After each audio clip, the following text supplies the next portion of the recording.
जय माता दी। आज हम चौथा अध्याय का वर्णन सुनेंगे, जिससे कि सुनने से ही आप सभी की मनोकामनाएं पूर्ण होगी। चौथा अध्याय। इंद्रादि देवताओं द्वारा देवी की स्तुति।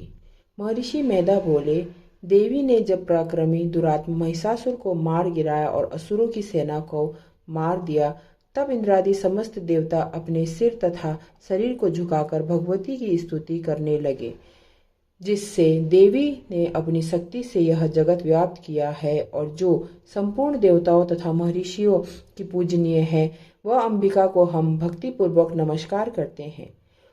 वह हम सब का कल्याण करे। जिस अतुल प्रभाव और बलों का वर्णन भगवान विष्णु, शंकर और ब्रह्मा जी नहीं कर सकते हैं, वह चंडिका देवी इस संपूर्ण जगत का पालन करे।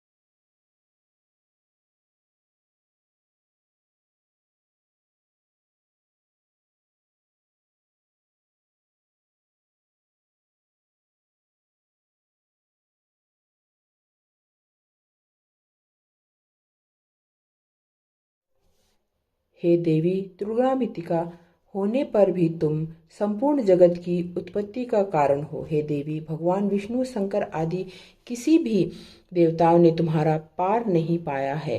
तुम सबकी आश्रय हो। यह संपूर्ण जगत तुम्हारा ही अंश रूप है, क्योंकि तुम सबकी अद्भुत आदिभूत प्रकृति हो। हे देवी, तुम्हारे जिस नाम के उच्चारण से संपूर्ण यज्ञों में सब देवता तृप्ति लाभ करते हैं, वह स्वहा तुम ही हो।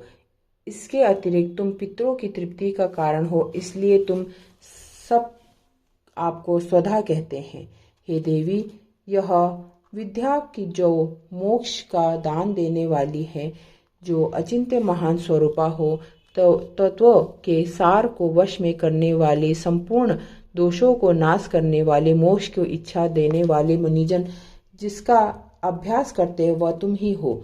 तुम वाणी रूप में हो और दोष रहित ऋग तथा यजुर्वेदों की एवं उद्गित और सुंदर पदों के पाठ वाले सामवेद की आश्रय रूप हो। तुम भगवती हो। इस विश्व की उत्पत्ति एवं पालन के लिए तुम वार्ता के रूप में प्रकट हुई हो, और तुम संपूर्ण संसार की पीड़ा हरने वाली हो। हे देवी, जिससे सारे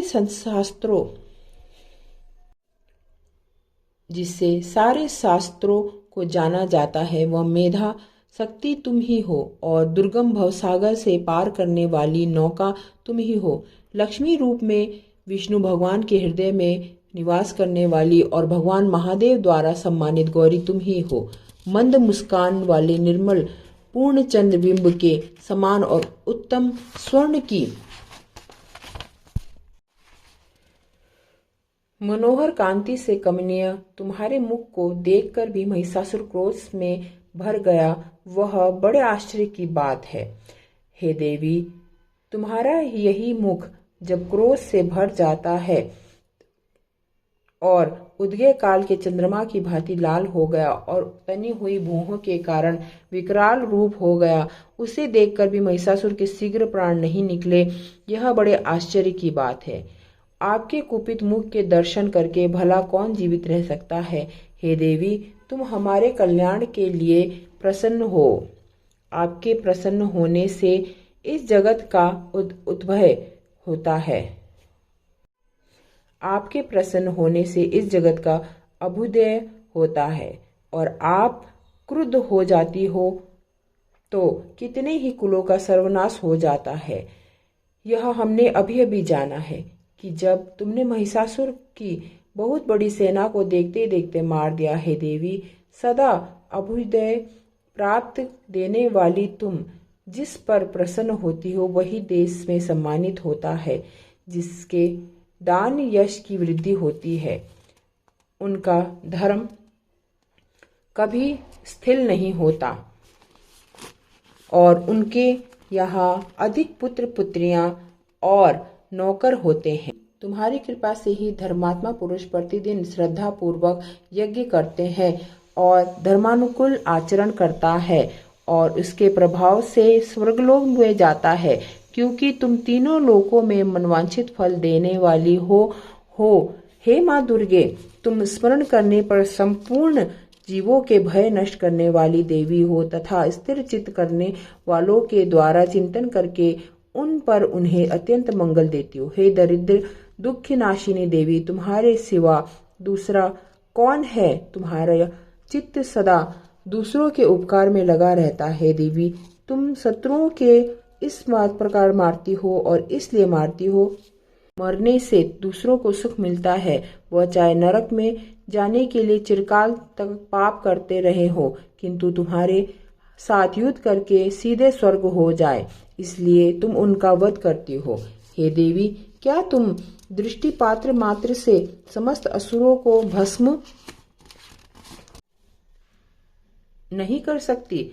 अवश्य ही कर सकती हो, किंतु तुम्हारा शत्रुओं को शास्त्रों के द्वारा मारना इसलिए कि शस्त्रों के द्वारा मरकर वे स्वर्ग को जावे। इस तरह से ही है देवी, उन शत्रुओं के प्रति भी तुम्हारा विचार उत्तम है।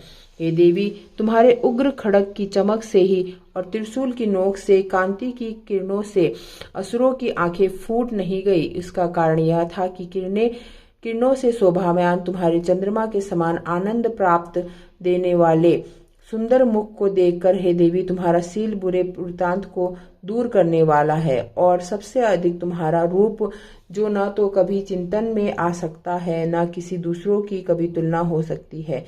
तुम्हारा बल व पराक्रम शत्रुओं का नाश करने वाला है। इस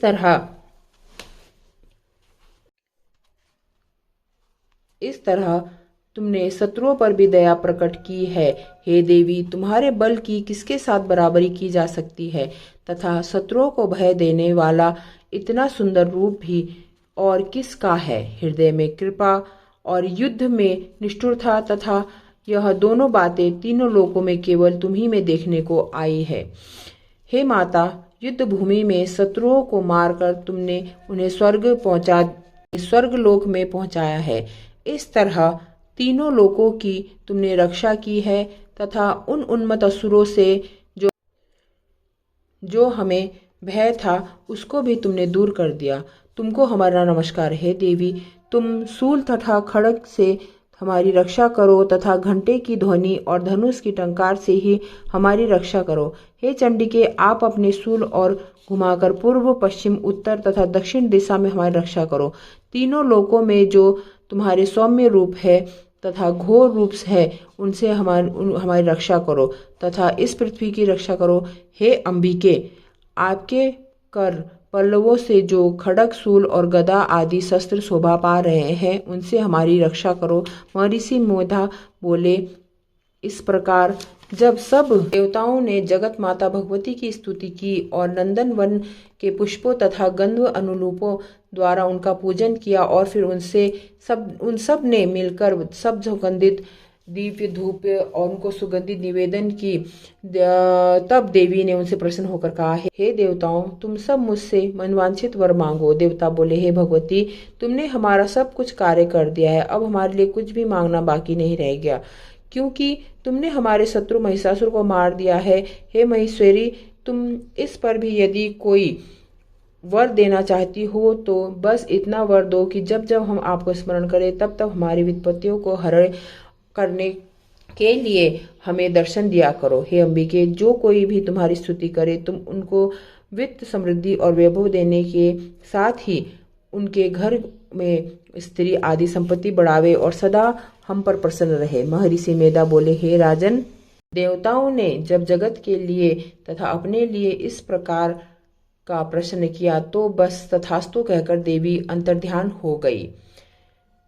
हे भूप, जिस प्रकार तीनों लोकों का हित चाहने वाली यह भगवती देवताओं के शरीर से उत्पन्न हुई थी तथा सारा वृतांत मैंने तुमसे कह सुनाया। इसके पश्चात दुष्ट असुरों तथा शुंभ निशुंभ का वध करने और सब लोगों की रक्षा करने के लिए जिस प्रकार गौरी देवी के शरीर में उत्पन्न हुई थी, वह सारा वर्णन मैं करता हूँ। जय माता दी।